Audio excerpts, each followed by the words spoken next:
What's going on, everybody? Josh Engleman here for Stokastic.com, back again with my NBA DFS contenders on DraftKings for Wednesday, April 23rd.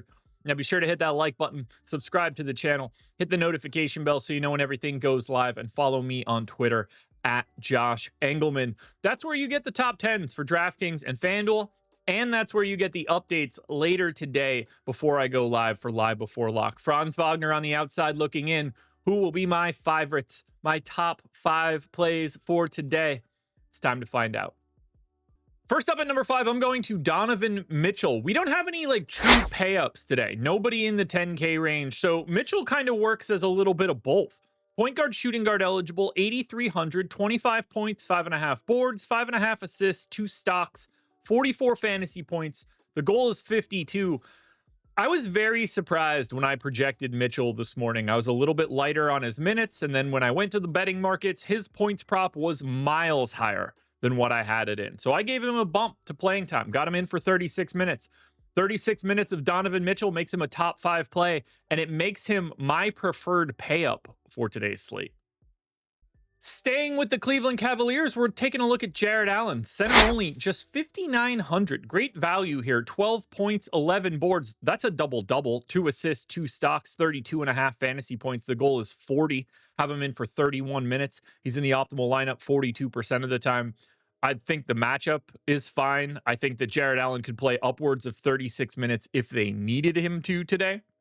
Only have him in for 31, though, so that gives you a little bit of wiggle room trying to get up to that mark.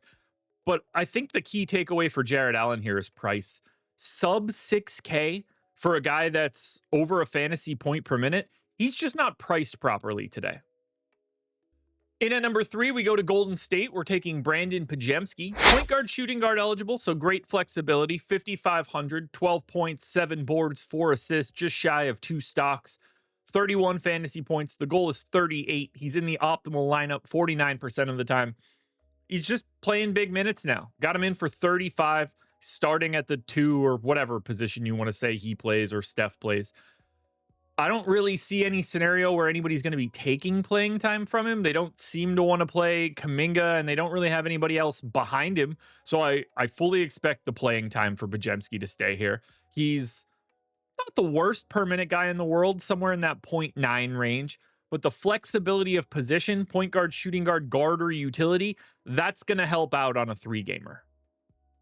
In at number 2, we are going to Derek White, and there's a very important reason we're doing that.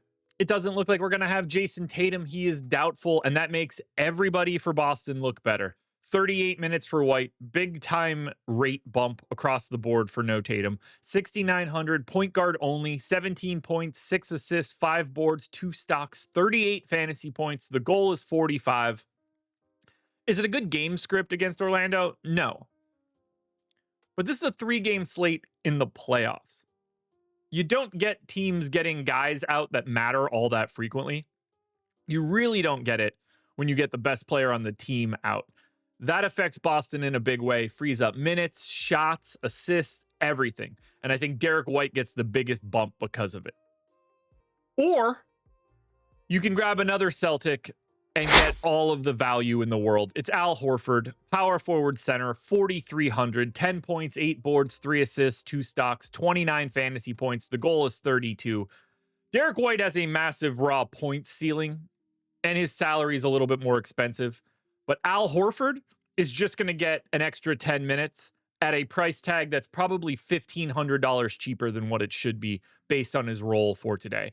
We expect him to start. We expect him to play close to 36 minutes. They're just going to go out there and get this win. They want to sweep this series, and they can get their rest back when they wait for whoever they're going to be facing in the second round. For right now, though, with no Jason Tatum, this one will be easy. All day, no matter what, there's no changes coming here. Al Horford is your number 1 play. Alrighty, folks, that will do it. Those are my NBA DFS contenders on DraftKings for Wednesday, April 23rd. Top 10s are on DraftKings and FanDuel, and they're posted to my Twitter at Josh Engleman. Loving this NBA playoffs. We're back again tomorrow, doing it all again, and I'll see you guys again tonight, 6 p.m., live before lock.